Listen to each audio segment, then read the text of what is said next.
Hello there. My name is Gwendolyn Tucker, and I am here with a wonderful guest today. I'm here with Allison Martin from Engage Mentoring. I am just so delighted that, Allison, that you got a chance to join me.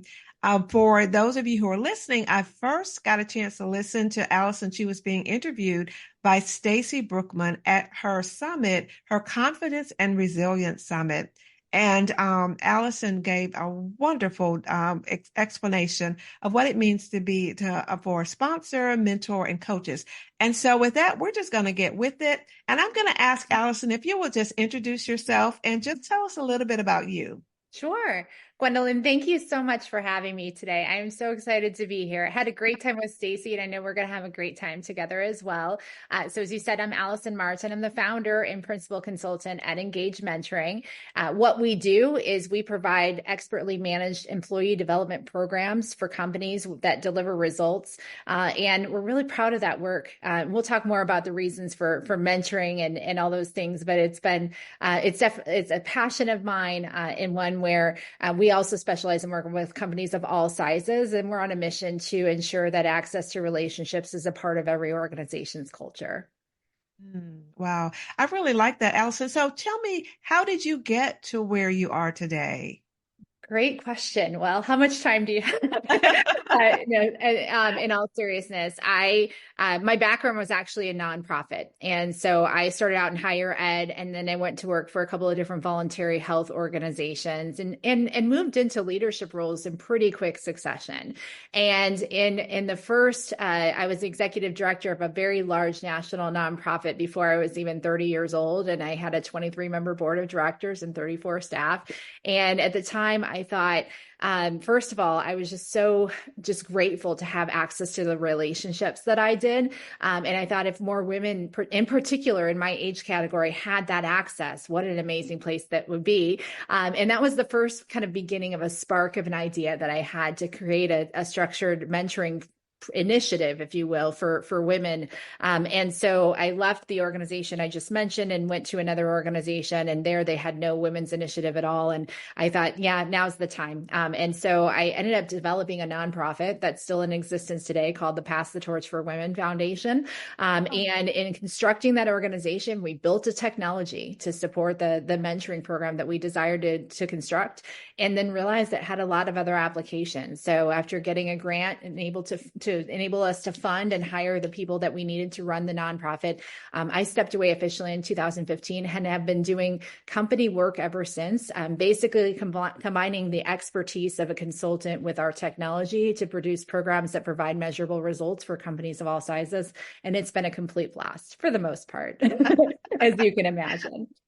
Wow, that's wonderful. There's a word that you kept saying about access. And I know that we're going to talk about mentors and sponsors and coaches eventually, but talk a little bit about access and why that's so important. Well, it's interesting because I have the unique, and part of my passion and the reason I feel that offering structured mentoring programs is really my calling is because I just shared my background and how I got to where I was. But what I didn't share is I had a very challenged early upbringing. And so all of the executive roles and the early success of my career had everything to do with people who saw my potential and poured into me. And I just stumbled upon them by accident, to be honest with you. And I realized as I look back that I was very fortunate to have been afforded the opportunity to connect with people who saw my potential and poured into me and gave me those early experiences. And I believe that access to relationships and mentorship is truly transformative. And it's also not what tends to happen is the most senior leaders tend to mentor and sponsor younger versions of themselves. And so that access piece, particularly when you look through the lens of diversity and equity and inclusion, as you and I were talking about earlier, when you have a workforce and you tend to operate that way and not have any sort of a formalized structure, leaders tend to look for leaders in places that they're looking for leaders, right? And so access to relationships is not just a nice to have, but a need to have when you look through that lens. And the byproduct is we're helping leaders spot talent in places they otherwise might not have looked. And the other thing I'll say is that mentoring is actually a powerfully efficient way for people to learn that's often overlooked because HR teams tend to already be overloaded, and they either invest in a technology and send it out to people and hope for the best, or they use an Excel document and match people, but they end up with a mixed bag of results and they don't really know why, and they spend a lot of time and energy and don't get the results that they're looking for. And so it's amazing because it's such an eloquent solution to all the challenges that we're talking about, and yet, as I said, it's often overlooked, or it's only afforded to the really big companies, that have the resources to invest in a technology. So that was my long-winded response to say that access to relationships across the board is not a nice to have, but a need to have, and access is not afforded to everyone the way that we wish and hope that it would. And so we align with organizations who share the belief that every employee deserves the opportunity to reach their greatest potential, and this is the mechanism by which we ensure that the access is had. Wow.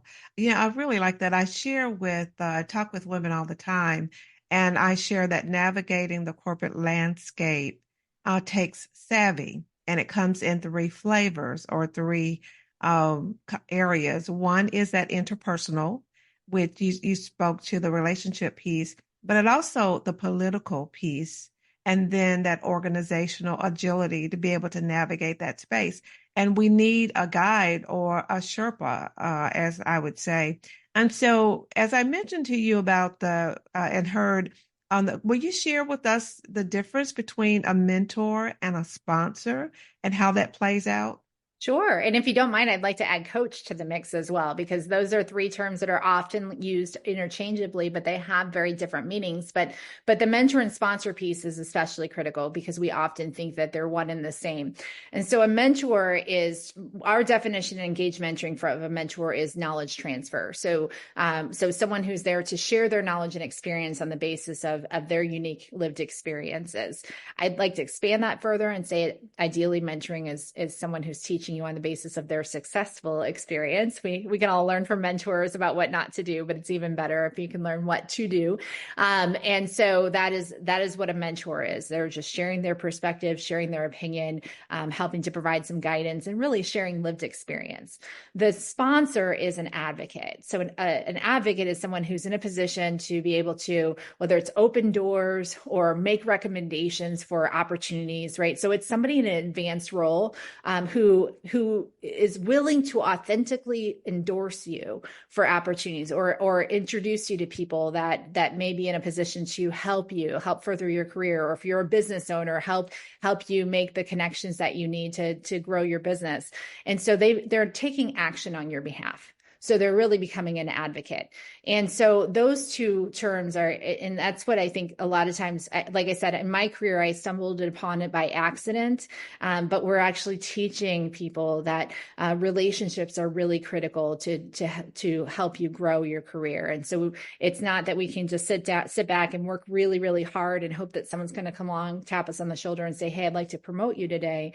But being intentional about cultivating relationships with mentors, but then actually moving them to an advocate when it's appropriate, to ask them to either make the recommendation or letting them know that you're applying for a position and you would like their endorsement, is what moves a sponsor into an advocate. And then a coach is also again, we all need mentors, sponsors, and coaches. And a coach is not always there necessarily drawing on their own experience, but they are skilled at helping you move from point A to point B. So providing that accountability, asking the right questions, shoring up particular skill sets. So they're very outcome focused. But the difference is a professional executive coach is so invaluable to helping you achieve specific outcomes, but they're not just relying on their own knowledge and experience and sharing their opinion, but they're actually moving you in an actionable, sort of step forward. So sometimes those two bleed, mentoring and coaching, but those are the three terms that are used interchangeably, but can be really invaluable to everyone's career at different stages of their life. Do you find that a coach oftentimes is an external person, or would you say, I would imagine that it could be both, but I'll speak a little bit more about the coach. And the reason I say that is, as it relates to ZAP, the gender pay gap, I shared with you earlier how I got to the space, really showing women how to advocate to close their pay gap. That really it is a jungle out here, And actually, mentors, sponsors, and coaches they all help us to navigate this space so that we don't get gobbled up, and pummeled by this elephant that might be treading around or the competition or whoever. But could you speak a little bit to the coach, what I asked about the coach? Sure. And so so I think all leaders and managers should be effective at coaching their employees. Let's just start there. So that's one form of coaching is, again, coaching is outcome oriented, right? And so if you're looking for somebody to help you negotiate salaries or for specific outcomes that you're trying to, then finding someone who's specialized in that area makes a lot of sense. Or if maybe you're a brand new executive and you want to sort of work on what the first 90 days is going to look like and get assimilated into your new role, that's another time when a coach might be brought in, or it is to shore up a specific skill set. So maybe a leader is in a role and maybe they are faltering in a certain area. There's some developmental opportunity from a leadership perspective to bring someone in from the outside to help them shore up that particular skill set. So it's usually again, outcome focused, and aligning the right person who has the skill set necessary to help that individual. The analogy that we can all wrap our heads around is the coach of a basketball team is usually not an all-star athlete themselves, right? And so they're not relying on mentorship skills, right? I mean, they might be relying on those skills, but you get what I'm saying. They're skilled at drawing out the best in their team, and that's what a coach really does. Where a mentor is really drawing on their own unique experiences. And so mentoring is also a powerfully efficient way for us to learn, but it's not as outcome oriented as it is relationship oriented, in that instance. And so hopefully that distinction sort of makes some sense. It does. It does. It's really interesting. I had shared with you earlier, I was a co-chair of the Chairman's Diversity Council. And one of the topics that we were throwing around, it was a publicly traded company, manufacturing company. We were working on the diversity blueprint, and we were talking about mentor. And I found that when talking often to men about needing a mentor, they didn't resonate with that, whereas women often did. Could you talk a little bit about your experience there and why sometimes mentoring could be perceived as needing help? But we all need help. But I think we just maybe we have not maybe we all have mentors, but sometimes we view that mentor under a different name. Does that make sense based on gender or no? A little bit. So let me just start by saying that it's still yet today and the year that you and I are talking and having this podcast is 2024. So in 2024, less than 25% of senior leadership roles are occupied by women, right? And so for many, when you're talking about the differences from a gender perspective and the view on mentorship, the reason I believe that it resonates with women is so many women are breaking ceilings, right? And they're in places where no woman has been before. And so anytime you're doing things that you've never done before, you don't often have the confidence, right? And that's when we call upon mentors. So the irony is the higher you go, the more critical mentoring becomes and the harder it is sometimes to access. And so as you go higher, there are statistically fewer women who have achieved those milestones. And so it's harder, right? And so the message is not that women need mentoring and men don't. It's just that a lot of times those relationships have been taken for granted because there's a multitude of available people to share their perspective where women have, in addition to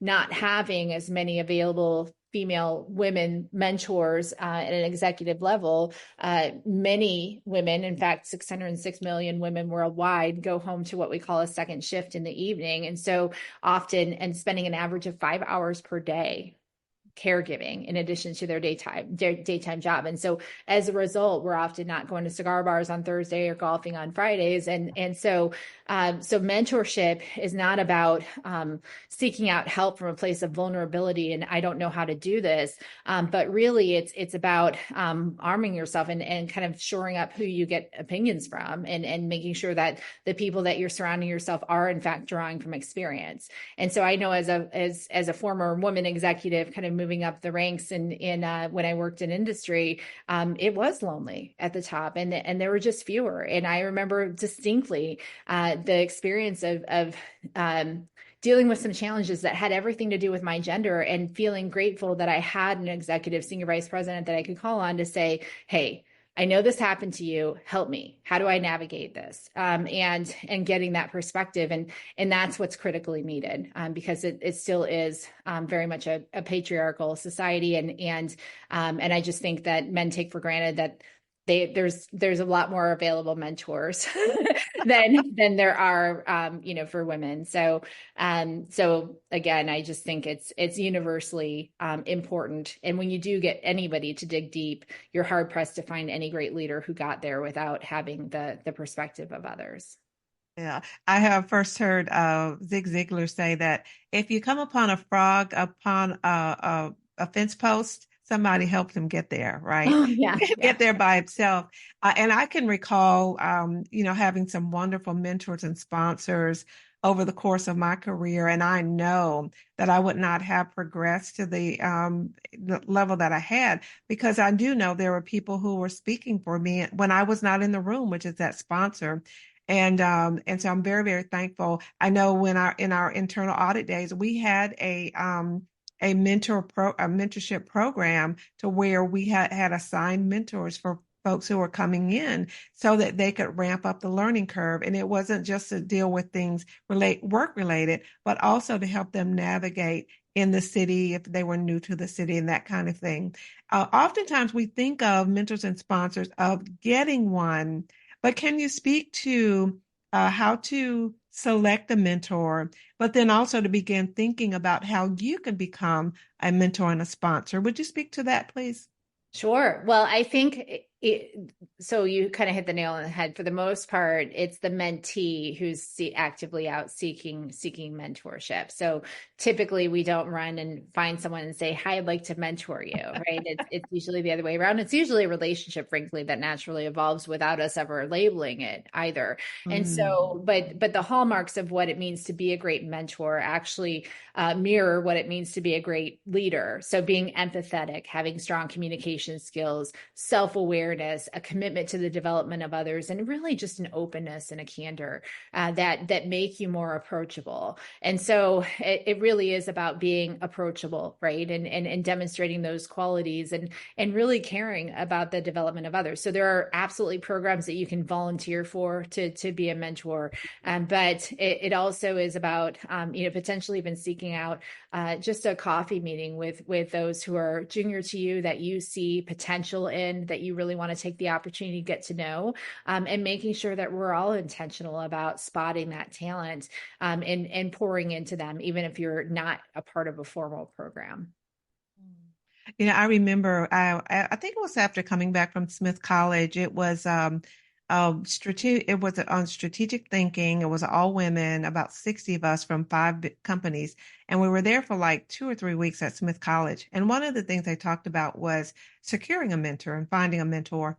And there was a gentleman that I highly respected in our business, and I reached out to him to ask him if he would be willing to be my mentor. And he said, "Well, let me think about it." And we talked about it and everything.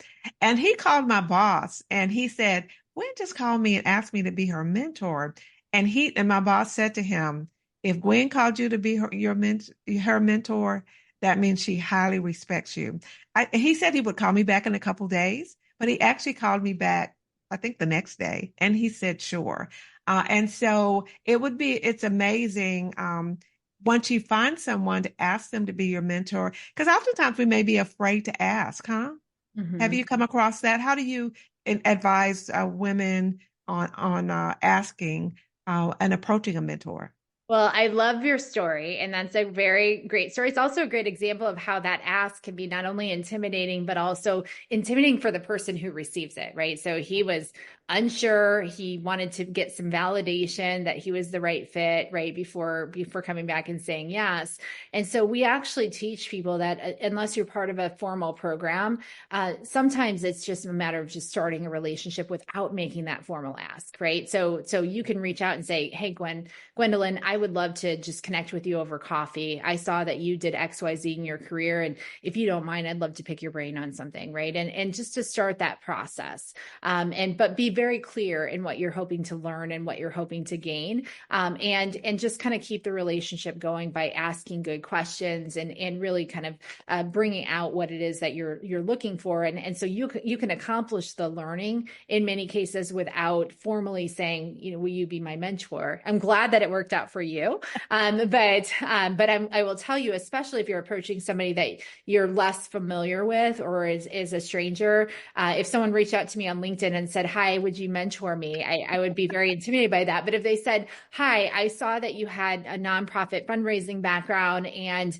now that you're running a startup company, I would love to connect with you," I would absolutely say yes, and be willing to share my perspective. And so that's kind of the difference between the two, and why we just recommend that you just go out and connect, ask good questions, and relationships usually develop as a result. The other thing I would add to that is when you make people feel appreciated, people really generally do want to help. And when we get great pleasure by being able to share our perspective with others. And so expressing appreciation for that is also really important. But yeah, it's figuring out, what are my career goals? What do I want to learn? What do I need to learn? Right.